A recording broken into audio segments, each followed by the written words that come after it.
نحمده ونستعينه ونستغفره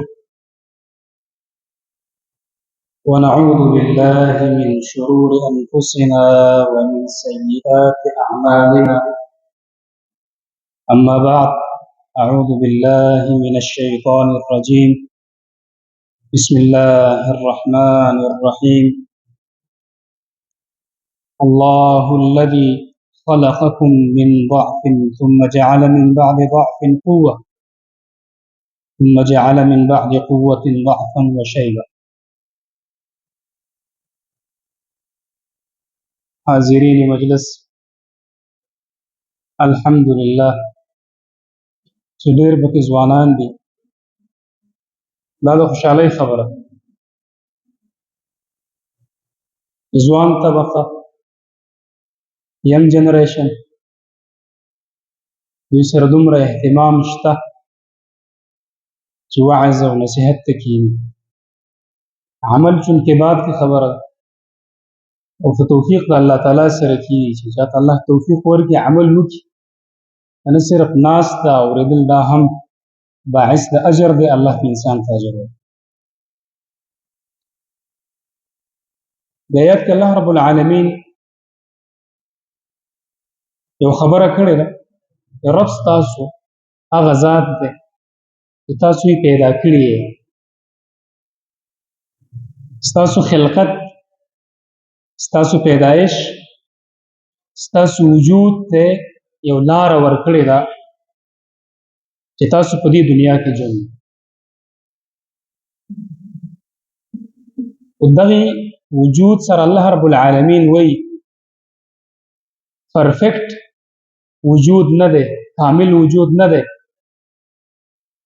بلکې داسې وجود الله درکړی چې په دې کې کمزوري ده، ضعف دی، یا بله معنی وه. ابتدایي دور ته لاړ شي چې الله تاسو پیدا کړئ، داسې پیدایش سره چې په دغه وخت کې تاسو کمزوري وئ، نه پوهېږئ، احساس نه کېږي، ضرورت لرئ، محتاج یې، بل چاته آواز کوئ، جړا کوئ. که درد در باندې راشي هم جړا کوئ، او لږه در باندې راشي هم جړا کوئ. یا الله فرمایي وروسته د دې کمزورۍ نه تاسو ته الله رب العالمین قوت درکړی. ثم جعل من بعد ضعف قوه. الله قوت درکړی، پاور یې درکړی، ځوانۍ ته اشاره کوي. وروسته الله رب العالمین وایي د دې ځوانۍ نه وروسته په تاسو باندې دریم سټیج راځي، دریمه مرحله راځي چې هغه بیا د کمزورۍ. غرض مقصد صرف په دې آیات کې هغه دا دی چې الله رب العالمین ستاسو دپاره، زمونږ دپاره درې خبرې ذکر کړي دي چې درې قسمه ژوند مې درکړی دی: ماشوموالی، ځواني او بوډاوالی. په ماشومتوب کې موږ څه نشو کولی، تربیت ته محتاج یو، نشونما ته محتاج یو، راه راست ته محتاج یو چې څنګه زما پلار دی، زما مور ده، زما تره دی، زما ماما دی، زما خاندان دی، چې کوم تربیت هغوی دی، موږ دې ته محتاج یو چې دا واخلو او په هغې باندې راځو. او چې کله انسان ځوانۍ ته ورسي، یا دغه ژوند یو قیمتي ژوند جوړ شي، یو بیش قیمته سرمایه جوړه شي، او په دغې ژوند کې بیا د انسان د راښکاره کېدو، د ځلانده کېدو هغه اثار ښکاري.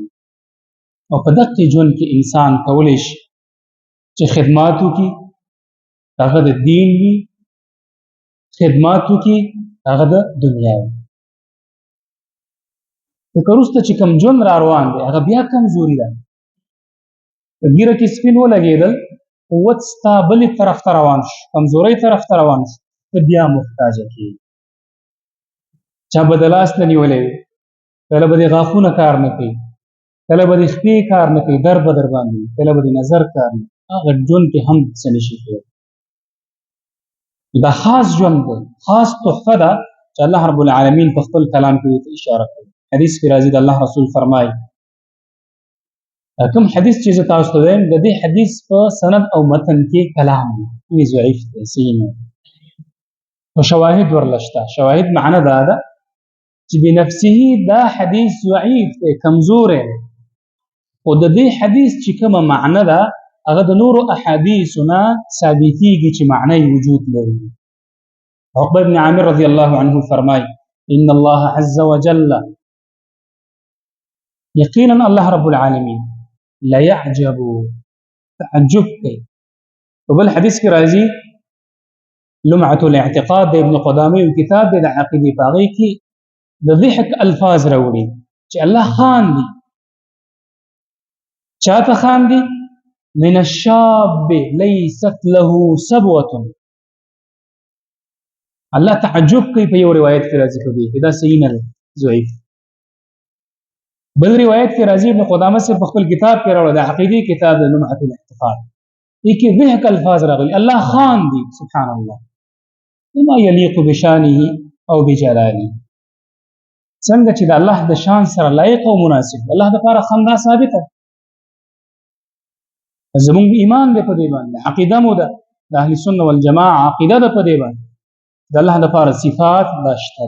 کوم صفات چې الله رب العالمین په خپل کلام کې ذکر کړي یا محمد رسول الله صلی الله علیه وسلم په احادیثو کې ذکر کړي، دغه صفات به موږ منو. توحید درې قسمه، بعضې خلک یې څلور قسمه تاړي: توحید الربوبیه، توحید الالوهیه، توحید الاسماء والصفات. څلورم قسم تقسیم بعضې خلک کوي، هغه شی توحید الحاکمیه. چونکې په توحید الربوبیت کې داخل دی، یوازې تقسیم ته ضرورت نه راځي. که څوک یې کوي نو ډېر زور دی په دې څلورم باندې نه ورکوي چې درې مکمل نه وي.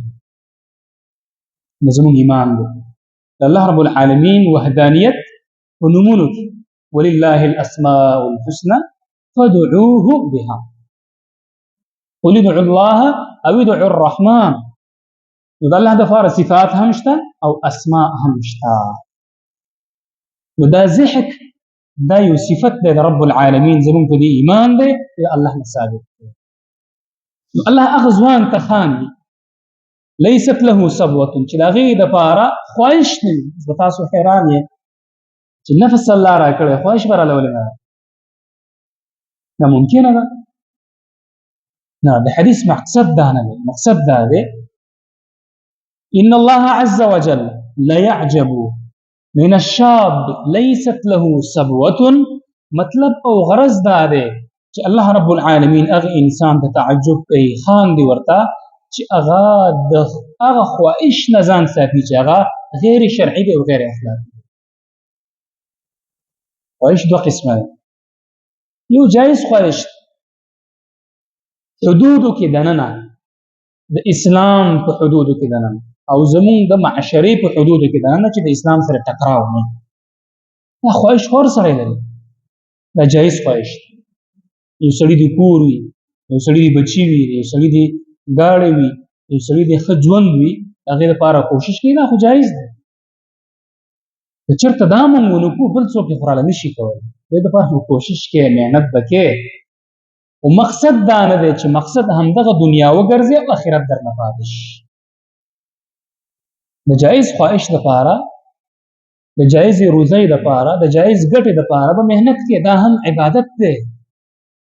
ډېر کرته به تاسو ګورئ په منبر باندې اکثر علما د دنیا ذم بیانوي، تزهید په دنیا بیانوي، دنیا داسې ده او داسې ده او داسې ده. نه، دا مقصد نه دی. دنیا که هر څنګه ده، مقصد به دنیا نه ګرځوي. دنیا مزرعة الاخره، کروندې ځای دی، پټی دی.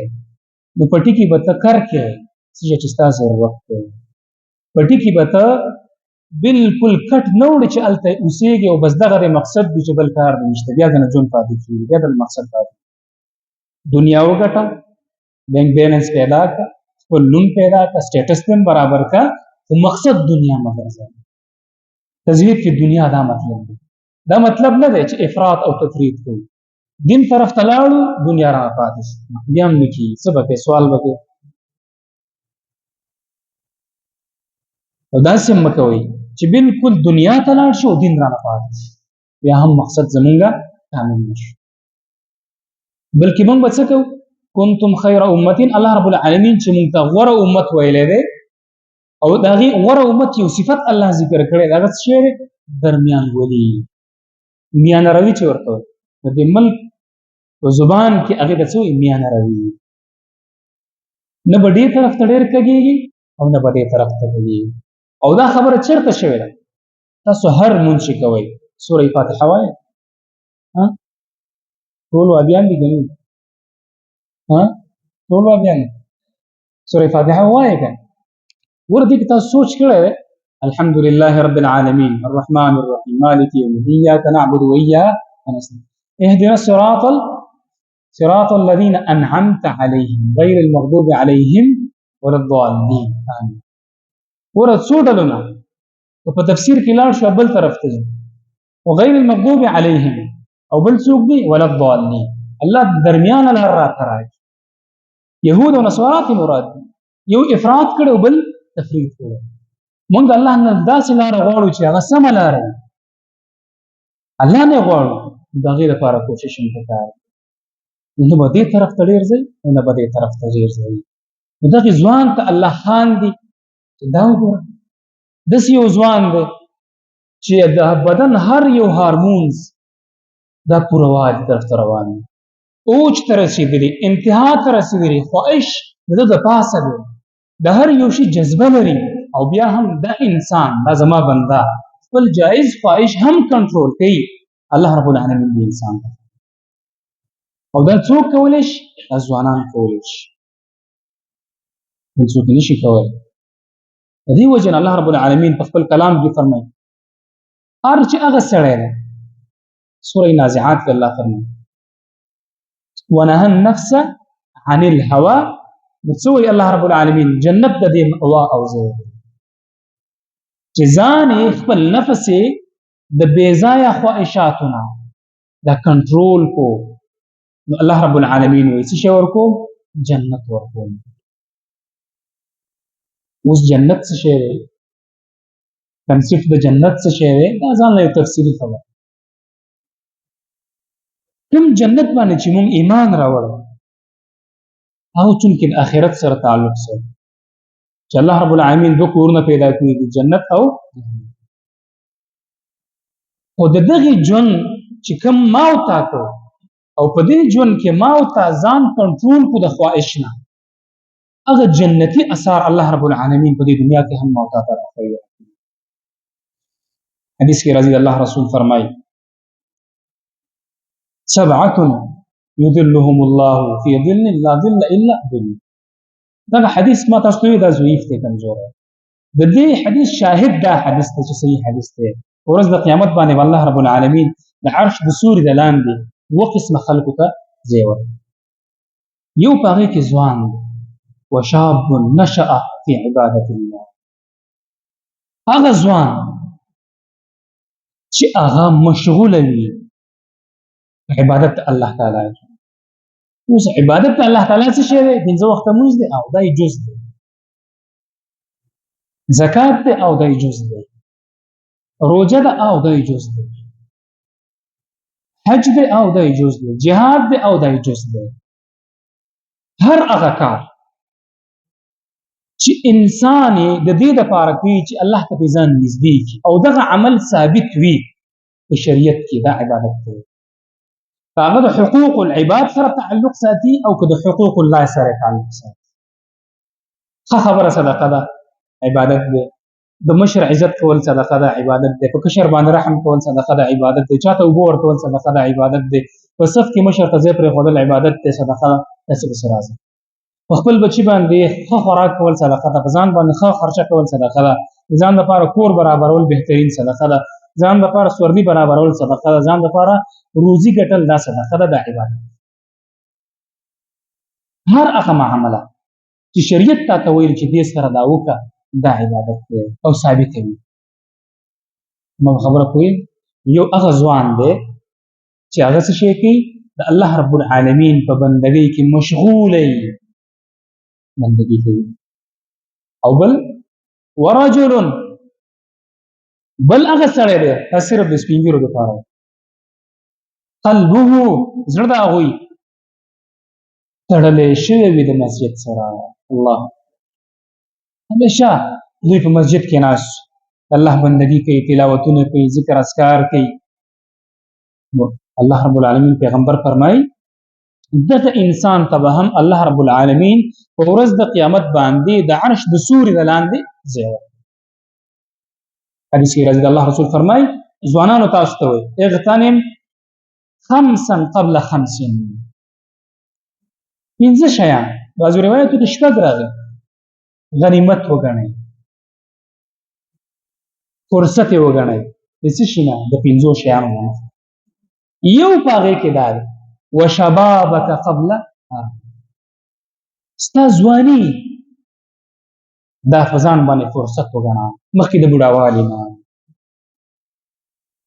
په دې کې بندګي وکړه په دې کې کار وکړه په دې کې نوم وکړه هم د شریعت دپاره هم د دنیا دپاره دا ته کولی شي پوره دا دنیاوي کارونه دا کاروبارونه دا ډیوټیانې دا منع نه دي په شریعت بلکې دا یو حلال روزي ګټل دي دې لپاره محنت دی دا وکړه د خپلو بچو مستقبل دې برابر په صحیح طریقې سره حرام پکې مه کوه اکثر خلک دلته په دې علاقه کې نوکري پیشه خلک دوی وایي چې موږ څنګه د حرامو نه ځان وساتو ګوره ستا چې کومه ډیوټي معلومه مثال په توګه د 9 نه واخله د 5 بجو پورې په دې کې کمچوري مه کوه ټایم ځه کار کوه ورځه د کار په ټایم کې کار کوه او د خپل چې کله یې ډیوټي ختمه شو راځه بیا نور کارونه کوه هغه کار چې تا ته عوض میلاویږي په هغه ټایم کې به نور کارونه نه کړي الا مګر که کوم رولز ریګولیشن دا فالو کوئ یو پای کې ځواني ده حدیث کې راځي چې دا غنیمت وګڼئ مخکې د دې نه چې په تاسو باندې بوډاوالی راشي دا ولې دا خبرې زه کوم مقدمه مې کېښوده داس او وخت یې واخیست ځکه کومه دا خبره ډېره مهمه ډېره مهمه او دا دور دا ډېر مهم دور په دې دور کې خلکو کار کړی دی چې قرآن هم تذکیره کړې ده حدیث هم تذکیره کړې ده تاریخ هم د هغې تذکیره مونږ ته کړې ده چې دا خلک اوس راځو دې خبرې ته صرف تاسو نه یو تپوس کوم چې سره پوه شو خبره ده زما د خبرې مقصد څه دی ځوان څه ته وایي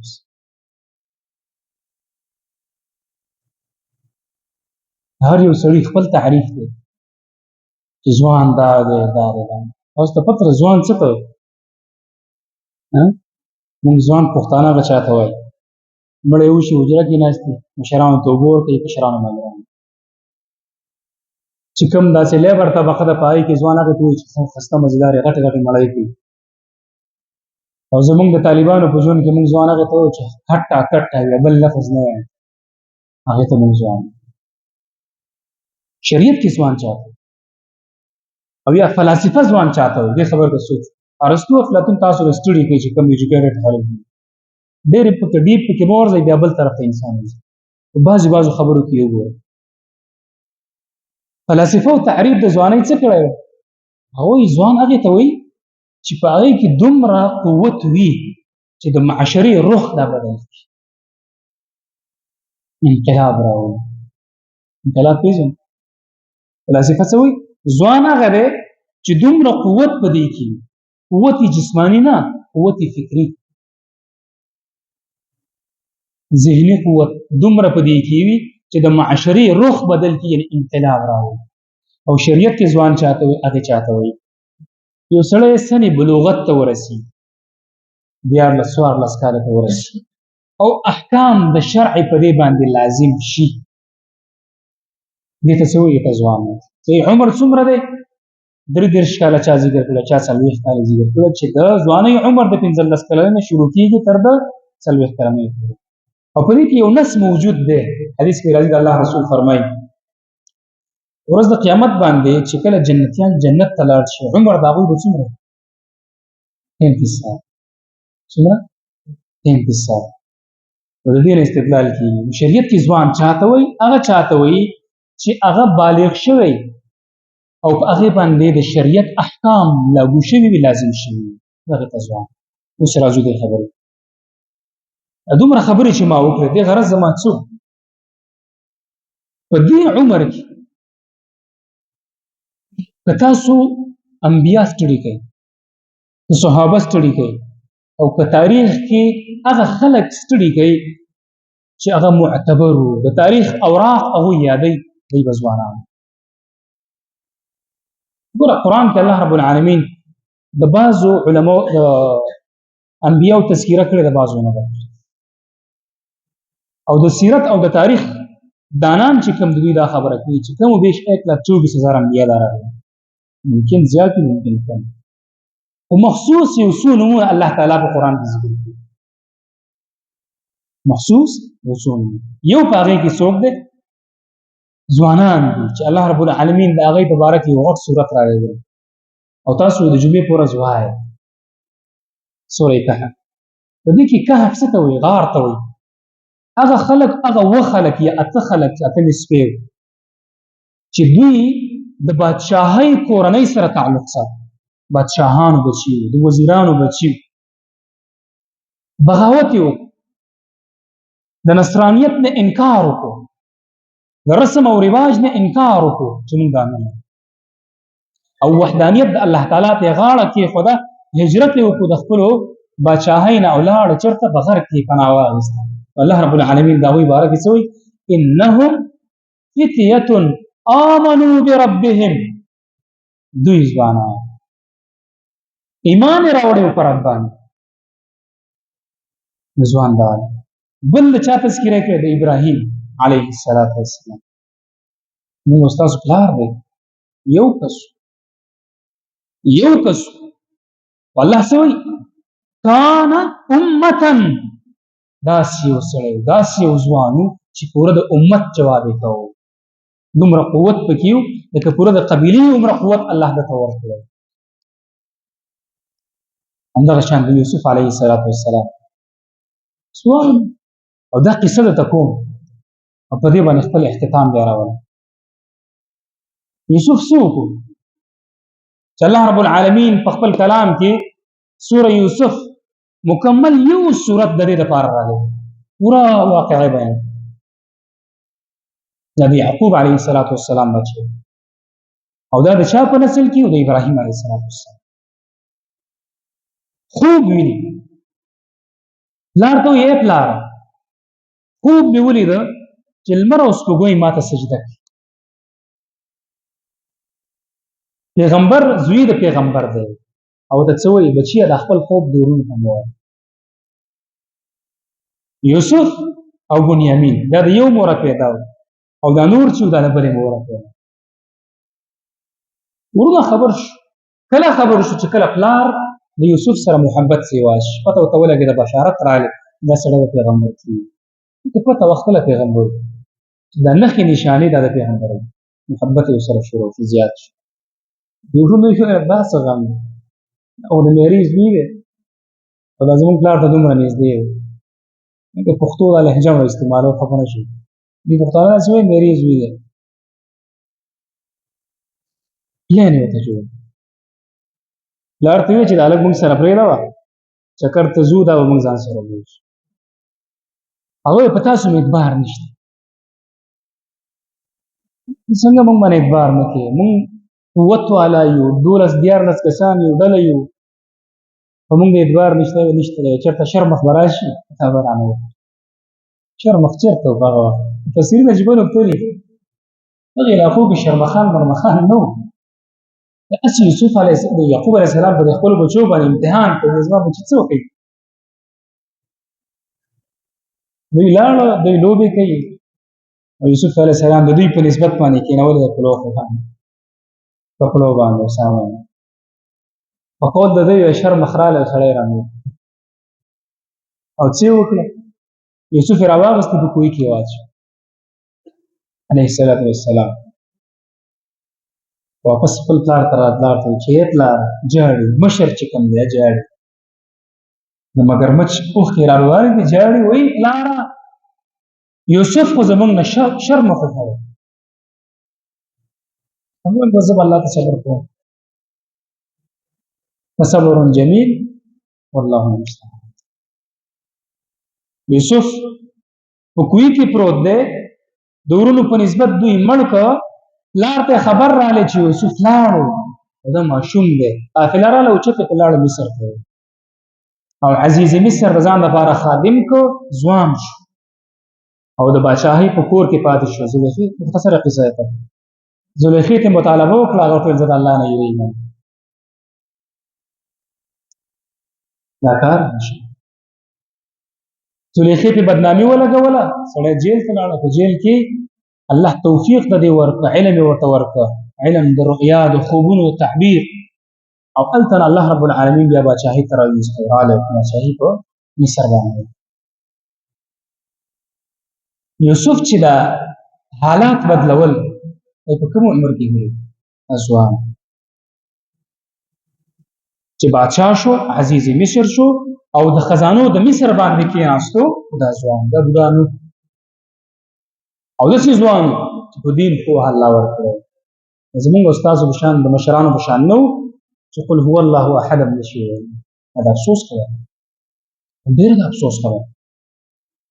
کوم قوم مشرانه چې د داسې خلکو په لاس کې ورله چې هغه په دین پوه نه دي، نو دا صحیح لارې ته نشي تللی، تباهۍ ته ځي، زوال ته ځي، رسوایۍ ته ځي. عمر رضی الله عنه قول منسوب دی کنه، څه وایي؟ نحن قوم عزنا الله بالاسلام. وګوره یوسف سټرګل وکړو، تکلیف پرې راغی په ځوانۍ، جیل یې وخوړو، بیا پرې بدنامه ولګېده، خو بیا هم چې کوم کار دپاره الله ټاکلی هغې کار دپاره محنت کوو، ځان یې ساتو، بادشاهۍ ته ورسېده، پیغمبري ورته الله ورکړه، او نظام د ملک یې بدل کړه. دا هم یو ځوان، او یو ځوان درته بل ښیم چې هغه هم په تاریخ کې خلک یادوي، علي رضی الله عنه. څوک و؟ د محمد رسول الله د تره بچی و، واپس زوم دی، او د سیدانو چې کوم نن سبا تاریخ دی نسبت او رجوع یې دته کېږي. څه یې وکړه؟ د محمد رسول الله نوم یې خیرت کړی، د الله د رسول په زندګۍ کې د هغې صفایي جوړ شو، او یار هجرت ورته وایي په بعضې تاریخونو. کله چې محمد رسول الله د مکې نه تلو مدینې ته، نو په کټ یې څوک پروت و؟ ځوان. کوم ځوان و؟ علي رضی الله عنه، چې ورته وویل ته زما په بستره باندې څمله او سحر به ما سره هلته میلاوېږي. وایي علي رضی الله عنه ته یو قول منسوب دی، په ټول عمر کې چې ما د اطمینان شپه کړې ده هغه دا شپه، چې هر راته پته ولګوي چې سبا پر زه ژوندی یم او د الله د رسول سره به میلاوېږم. هم ځوان چې وکړل، ځان یې محمد رسول الله ته پیش کو، په هغه کټ کې پرېوتو، مرګ ته ځان ورکړ. محمد رسول الله لاړه، د مکې نه ووتو، مدینې ته هجرت یې وکړو، کومې سختۍ چې تاسو ته پته ده. نو وروسته بیا الله ورته انعام څه ورکړ؟ رجل، الله رسول اواز کوي چې په تاسو کې یو سړی دی، داسې یو سړی دی چې دې سره الله محبت کوي او د الله د رسول سره محبت کوي، او دا د الله او د الله د رسول سره محبت کوي. سبا د خیبر فتح چې راځي، الله رسول به دغه سړي ته جنت ورکړي. صحابه ناست دي داسې ګوري راګوري، یو وایي ما ته به راکوي، بل وایي ما ته به راکوي. عمر رضی الله عنه وایي ډېر چې پسخېدلی یم هغه دا ورځ چې د الله رسول زما نوم واخلي چې عمر ته به یې ورکړم. د الله رسول علي چېرته دی؟ د الله رسول بیمار. څه بیمار دی؟ د الله رسول سترګې خوږېږي. سړی پسې ولګوي، د علي راوړ چې راغله، د الله رسول د خپلې لاړې راواغېسته، د هغې په سترګو کې یې واچوي، رايه او جنډه یې ورته ورکړه، فاتحه خیبر ورته وایي. ګوره ځوان، ای ځوانانو، ای سپین ږیرو، زما ورونو، مشرانو، دیني خدمت، دیني جذباتو سره داسې نه چې د هوش نه اخوا وي. زه دې سخت خلاف په ځوانۍ کې انسان جذبه وي، جذباتیت پکې وي، جنون پکې زیات وي، هوش نه. دینی خدمت چې کوئ جذبه به دینی وي او عقل به درکې. سطحي کار به نه کوئ، زنده باد او مرد آباد. یو شی زنده باد او مرد آباد نه مهم. فهم عقل او بصیرت به تا کېږي، څوک به د استعمالوي نه. ما په خبرو نه پوهېږم، مشران شاید پوه شي. زه خپله ځوان یم، 32 کاله عمر دی. 32 کاله څوک دی؟ کېدای شي په ما نه ښکاري. خو څوک باید د دین په نوم هم، باید په دنیا کې هم څوک استعمال نه کړي، عقل نه به کار اخلي. او دا عقل د چا نه زده کېږي؟ د مشرانو. اجره او ټکو پېژنئ، کښېنئ، د پوهه خلکو سره کښېنئ، انټلیکچوال خلکو سره کښېنئ، ایجوکیټډ خلکو سره کښېنئ. د جومات ته راځئ، دا هم یو دیره ده، یو بیټک دی د تربیت ځای دی چې عقل ستاسو پوه شي. هسې نه چې په دې باندې تاسو راشئ چې خلک وایي چې دین دی دین دی دین دی او تاسو خپلې وینې پېښ کړئ، دین نه دی. دا ضایع ده. نو خدمت به کوو جذبه ایمانی سره، عقل به د لاسه نه وي، هوش به د لاسه نه وي. علی بصیرتن سوچ به کوو، خبره به تلو، د هغې نه وروسته به په هغې باندې عمل. او واوره، یو خبره ته بله کوم، بس خبره ختمه. هر هغه کس که زه یم، که بل عالم دی، که بل مولوي صاحب دی، که بل خطیب دی او تاسو ته خبره کوي، په پټو سترګو به د چا خبرې نه اورئ.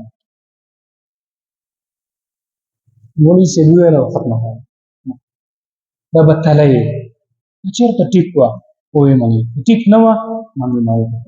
نور تاسو پوهه خلک یې الحمدلله، تاسو عقل هم برابر دی. عقیده، منهج، مسلک چې په دې خاوره خور شوی دی، دا یې منبع یې دا ځای دی، سپینه وړی ده او تاکان. په لویدیځ کې په لویدیځو د پنجاب نه به څوک راغله، سپینې وړۍ ته به راتله، تاکان. په دې مسلک کې قربانۍ زموږ استاد شریک دي، شیخ شمس الله وبه زما خپلې ترور بچی دی. تاسو سره دلته پاتې شوی دی، تاسو پوهېږئ دکتور شمس الله. داسې نور مشران دي، شیخ عبدالعزیز زما استاد دی، الله دې عمر ورکړي. تاسو زموږ مشران دي. غرض دا دی چې کومه جذبه تاسو کې مخکې وه، باید هغه جذبه ستاسو بچو ته هم راشي. کوم خدمات چې تاسو مخکې کړي دي، باید هغه خدمات نور هم زیات شي، نه دا چې کم شي. کوم نوم چې د سپینې وړۍ د اهل حدیثو او د سلفیانو و، باید هغه نور هم اوچت شي، نه دا چې ښکته شي. نو بیا به موږ خوشحاله یو، موږ به کامیاب. او موږ له څه پکار دي؟ موږ له دا پکار دي چې د مسلک چې کوم مشران دي یا د عقیده کې چې چا خدمت کړی دی، باید د هغې عزت وکړو. ستاسو عزت به موږ لازم دی، زموږ په بچو هم لازم دی، په موږ هم لازم دی، زموږ په مشرانو هم لازم دی. موږ د هغې احترام کوو. الله دې په دې ماتو ګډو خبرو باندې ما ته هم توفیق راکړي، او رب العالمین دې تاسو ته هم توفیق راکړي. رب العالمین دې موږ هم په دین کې استعمال کړي، او رب العالمین دې تاسو هم په دین کې استعمال کړي. الله دې زموږ آخره خاتمه ښسته کړي. الله دې زموږ ځوانان برابر کړي. الله دې زموږ معاشره برابر کړي. الله دې امن راوړي. یا رب العالمین په دې وطن کې امن راوړي. الله دې امن ګهواره وکړي. الله دا ملک چې د کوم ټکي دپاره جوړ شوی دی، د اقامت دین لپاره، الله د کلمې په بنیاد ازاد شوی چې لا اله الا الله محمد رسول الله، هغه نظام الله په دې کې راوړي. او رب العالمین کوم ځای کې چې هم بې امني ده، بد امني ده، هغه د پښتنو علاقې دي او که نور د مسلمانانو علاقې دي، رب العالمین امن پکې راوړي. زموږ د علماو حفاظت، زموږ د کشرانو حفاظت، الله د هر قسم فتنې نه وساتي. رب العالمین زموږ آخره خاتمه ښسته کړي. دا کلمه رانصیب کړي چې لا اله الا الله محمد رسول الله. سبحانك اللهم وبحمدك، اشهد ان لا اله الا انت، استغفرك واتوب اليك.